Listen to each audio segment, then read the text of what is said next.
is a longer distance. I'm not saying I can't walk that far, but So we'd still be able to utilize the parking that's right here okay, and the parking that is right behind the kitchen. okay, So you're still close proximity and those would be ADA okay, spots. okay.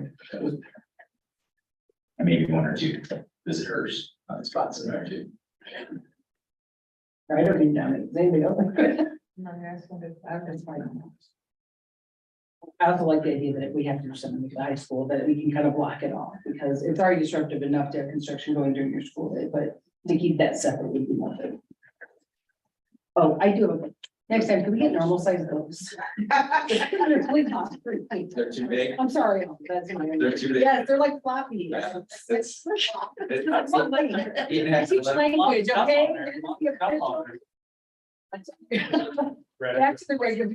Yeah. So the expanded early childhood drop off on the graphic here, it shows a little strip of yellow. And then there talks in the committee meeting about expanding that all the way to, yeah, and I mean, not feasible.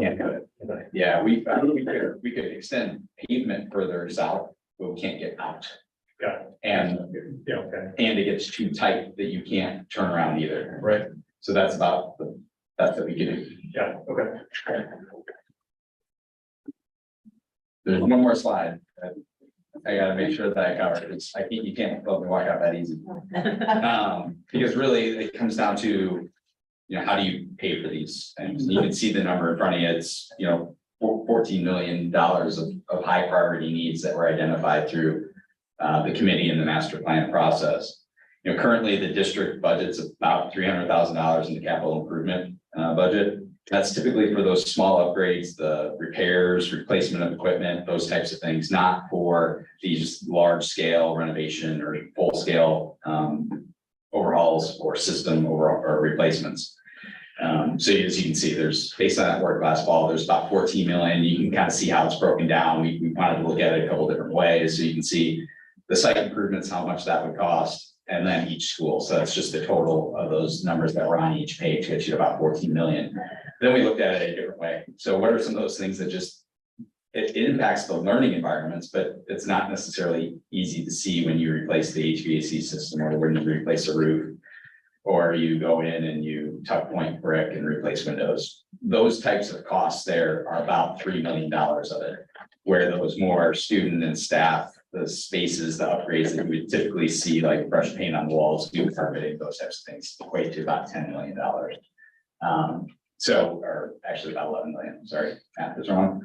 $300,000 a year of capital improvement budget, you can see it's just not gonna do it. Math about, 40, 45 years of budgeting to get you there. And by then, I think a couple other needs might come back up, and those exact same needs would come back up again in that time frame. So you'll really never be able to catch up. Also, for every dollar that, if that capital improvement budget was increased, that would be at the expense of other operational costs like student salary, teacher salaries. So really what most districts come up to, and you heard Mr. Lorenzo talk a little bit tonight, is that going out to the community and asking for help, asking for that partnership to bring these spaces up to par and what has been identified in that master plan process. So typically, a lot of districts, and you kind of know what your track record has been, is about every 3 to 7 years. It's very typical for districts to go out to their community and ask for help. And that's through that bond ballot process. It's the most efficient way. It's the regular way of doing things. It's, state statute, everything there. And what's, I think, based on what Lorenzo said tonight, you guys are in a really good position financially. You've put yourselves there, which is pretty awesome. And especially if you get to the spot where you can do that from a no tax increase perspective, you can really go a long way in meeting the needs of today's students and the future. But it really is going to take that community effort to pull this off, to be able to make this happen. Because even as good as Dr. Lowe is with his budgeting and his finances, it's too much to overcome just by relying on district operating funds longer. So that's kind of that's really the next step if the district chooses to move forward to solving and addressing all the high priority needs that your community identified, your students identified, your teachers identified, and that the building committee, the facility committee really worked a lot and did a lot of hard work and a lot of effort and made a lot of tough decisions to narrow that list down from 100 plus down to what you saw tonight. Best case scenario. Everything on this list, how long are we talking? Like from start to finish, really, like 3 years, 12 years? I have no idea. We'd have to ask, and maybe Lorenzo may bring that number back in August or in October, of what that could look like or what the district's bonding capacity could be. But really to address all the high priority needs, I think you'd knock all of them out, possibly pretty close to all of them out within one bond cycle. No, she's asking construction. He's a step ahead, so I'll get through. Yeah, I'm When just saying. when does it all best look case like? scenario, 3 years. You know, like so the 3-year project. 3 years, and it may, so the tough part with the April ballot. Yeah. Is that it's really difficult getting any real construction going that first summer. Some of those things could go, so it's probably actually 3.5 years. Because you want to take advantage of that last summer, because those projects, they're overlapping, they're small, and they're not fully occupied campus. So that's why the duration would be stretched out a little bit longer than if you were to say on a new greenfield site, or if you're doing maybe one large addition or a new building or something like that. So, yeah. And I think you have to consider too, like you, I mean, you have a good estimate, but we all know the way building costs have gone up and down and crazy. And you hear horror stories of, oh, they started this project and now it's costing them so much more and. So these numbers are actually different than what we proposed to the committee last year. These are reflective of recent projects of ours and some additional cost increases, and then to account for some level of inflation, but there's also no design work done either. So there's a lot of that ability to fine tune what each one of those line items are to come to the right solution that also fits the need of whatever the budget is established, and what those priorities are as well. Dr. Bill, do you think this is like feasible? I mean, it looks awesome. You can get- I've got lots of thoughts. It is feasible, so our bonding capacity, once we hopefully the fees are 1.5 million next month, will be around $15 million. So if you were to go out for a bond and approve essentially 14 million, then within 5 years, you'll be back at around a $5 to $7 million bonding capacity again in 5 years. What I love about this is I think it reflects everything Brad talked about. Our students are represented in there, whether it's pre-K all the way through high school.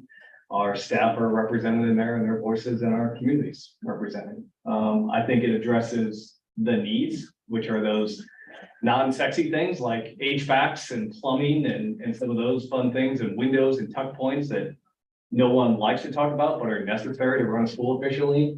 But I also think it meets exactly all the hard work that our teachers are doing with curriculum and project-based learning and adapting to learning styles and making education relevant for our kids. So when I look at that, and I also think it's beautiful that we've not only approached the mechanical side, the academic side, but we've also incorporated the arts and athletics. And so I don't know that you're going to have a plan that's going to get much more in one cycle than that. And quite frankly, the fact that we can continue to do it without ever raising our tax levy makes a lot of sense. Levy makes a lot of sense. So, you know, from my standpoint, it's my job to make recommendations to you as a board on what I think is in the best interest of students and what I think is in the best interest of staff and the community. And I would say that's it.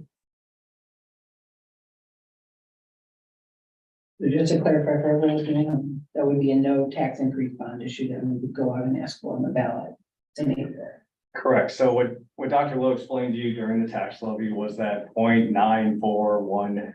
That's our debt service levy. That's what pays off all those current bonds dating back to whatever the years were that Lorenzo the third. That's what that money goes towards. It hasn't been increased, Dr. Lowe looked back since at least 2013, maybe before that. And that's exactly what people talk about. We just use that. We have to have the community support to continue to. Yeah, but that 9410 will sustain that project. And then, like I said, in about 5 years, you would be roughly back up to anywhere between $5 to $6 to $7 million again in bonding capacity.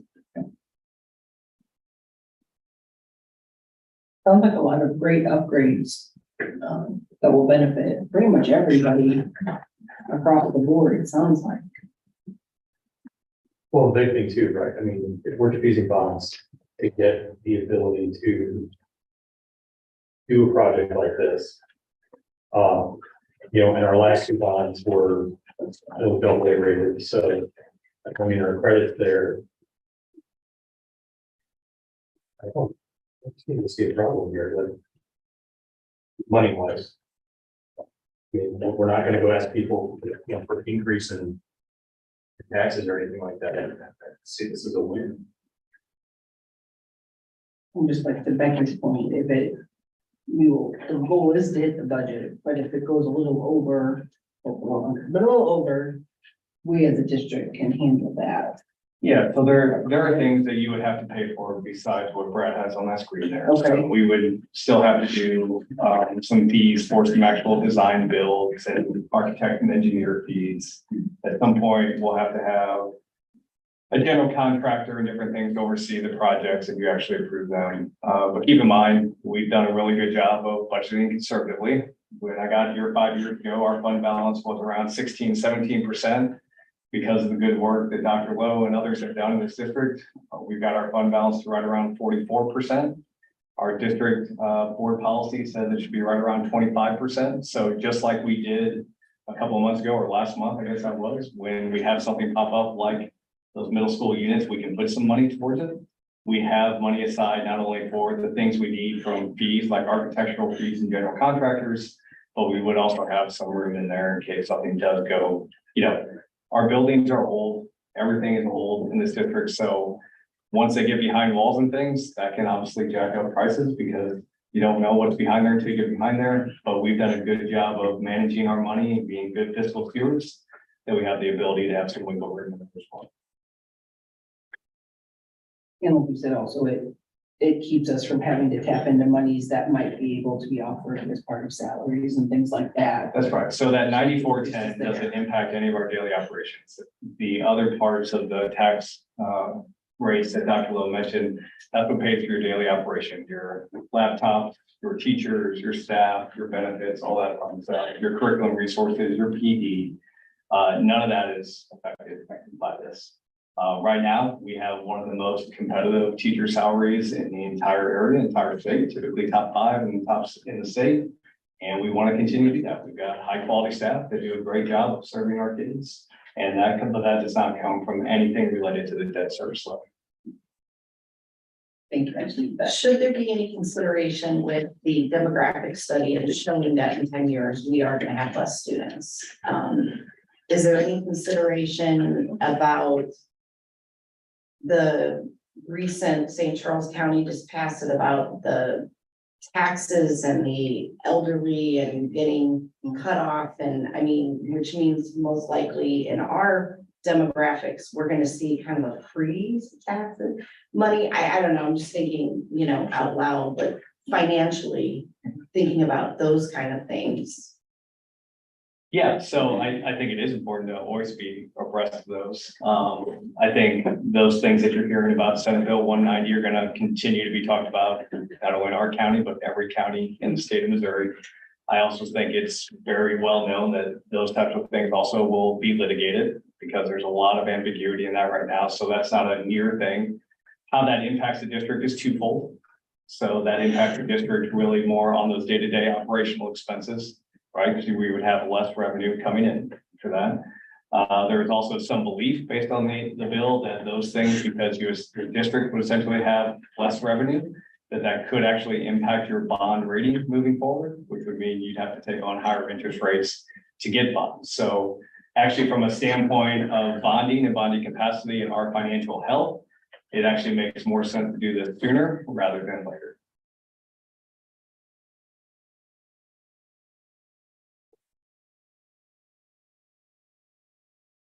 Does anyone else doubt? The original bond that we got, what was the original amount on it? Or because we're gonna renew that, right? No, this would be a brand new bond. Okay, so with no tax increase, how did,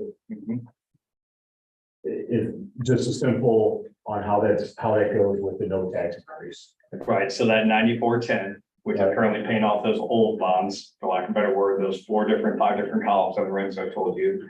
Basically, that 9410 will allow us to take on new debt. So basically, we're going out and, for lack of a better term, getting a home equity line of credit on your house. But we never have to increase that 9410. It'll be able to continue to pay off our existing debt, which we're doing. And we're saving hundreds of thousands of dollars by essentially refinancing, which is what you do when you defease it, right? But then we also have the capacity to go get more debt, basically based on our equity.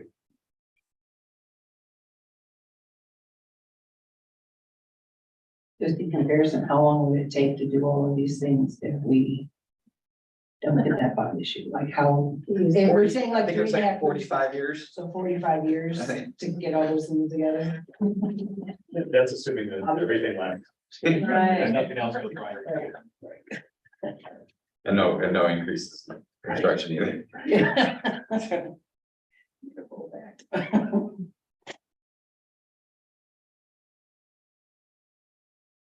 I appreciate all the information in time. Yeah. Could we also consider, kind of like, I would love to hear, like, the opinion of just like us sitting here, but, you know, we did the survey of the community, of the staff, of the students. Could we almost present this to them and do it again and just see like, wow, this is what, you know, I complained about the bathrooms. I'm really great, you know, it's great to see that. There, and just to get a feel Is for the that what community all of before this we go, was? you Yeah, know, but I mean, I feel like that's what this is because this was made off of everybody's input. Every teacher had a chance, every community member, all our students had a chance to provide input. That's how we created it. So it wasn't Brad sitting in a room saying, let's do these things. If you go back to that priority list, that's how it's come to be. We have teachers on the facilities committee, we have admin, we have community members on that committee. They're all in supportive of it. You know, the reality is, you know, there's always gonna be things, if you look at this, like, oh my gosh, why don't we do X, Y, Z, right? Because there's always things that are gonna need to be done, and not just these, but once. But you have to start somewhere. And I think the reality is, we're well past our time, particularly from an instructional standpoint. The district has always done a really nice job with a lot of the mechanical engineering, plumbing, roofs, and the HVACs, and some of them now are at the end of life. But really where we're falling behind from our peers and where our students deserve, I think, learning opportunities similar to their peers in other districts is our learning spaces. I think our teachers deserve learning spaces like that. And so, you know, just knowing anecdotally the teachers and different things that have seen this already, it's obviously out on board docs. I know people are very excited about it. I don't anticipate that there would be a whole lot that we would really come back differently. But we can go to faculty meetings, we can do whatever. But I think at some point, you know, really ultimately comes down to all of you as the board. That's what you have to decide is this something you want to put out to the community? And the longer you wait, the harder that is. So the sooner you say yes to something like this, then that's when the real communication has to start, where you have to get in front of families and you have to get in front of the community and you have to prepare materials and you have to get more and more information out to ultimately drive people to the ballot box in April. And if you do that in December and January, if that's the first time you're saying less, you're obviously your window is that much more reduced. We know if this Senate bill is gonna be on it, because I'm hearing it's on April's ballot. So I don't know. I've heard all kinds of things. It was on the agenda again yesterday, Tuesday, and then nothing happened with it. I imagine it'll be on the county's agenda pretty much every Tuesday moving forward. My guess is it'll go to a vote of the people sometime in April. Do you think that's a good thing or bad thing for this in April? Yeah, well, I think any number of ways to look at it. You know, some people view that obviously from the financial standpoint of what happens, right, if you lose this revenue. People aren't looking at it from the opposite standpoint. If you're not going to have to pay additional taxes anymore, there's a belief that actually people will start voting more in favor of these things because it doesn't impact them if they're 62 or 65 or older. So that could be a good thing. We also know from our community surveys that people say that high quality schools improve their property values, which we can attest to. They say funding schools is important, which we can attest to. And so, you know, I think it can go either way. I also think we have a really strong community that's always supported the school district, you know, and whether that's new families or families that have been here for generations. So in my standpoint, I'm always pro getting more people out to vote, but I can't really answer that. Right.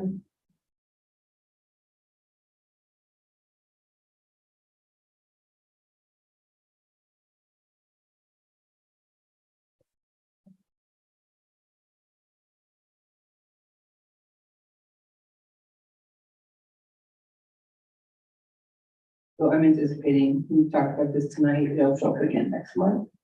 To determine if we're gonna do that or. Yeah, so there would be a number of steps we have to go through first. So not only do we talk about some of the things that are required if you actually, you know, pass a bond issue, but we would have to go through language and work with our legal counsel, to even have language to present to you, to present on a ballot. And so that would be the next step, and then ultimately bringing it to you for determination about whether or not you want to put it on a ballot. Thanks, I appreciate that. Clarification. Yeah, there's no action. That's right.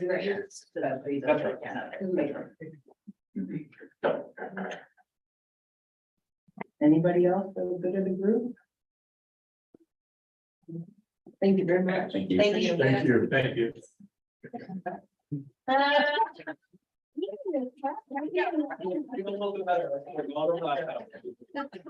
I like these.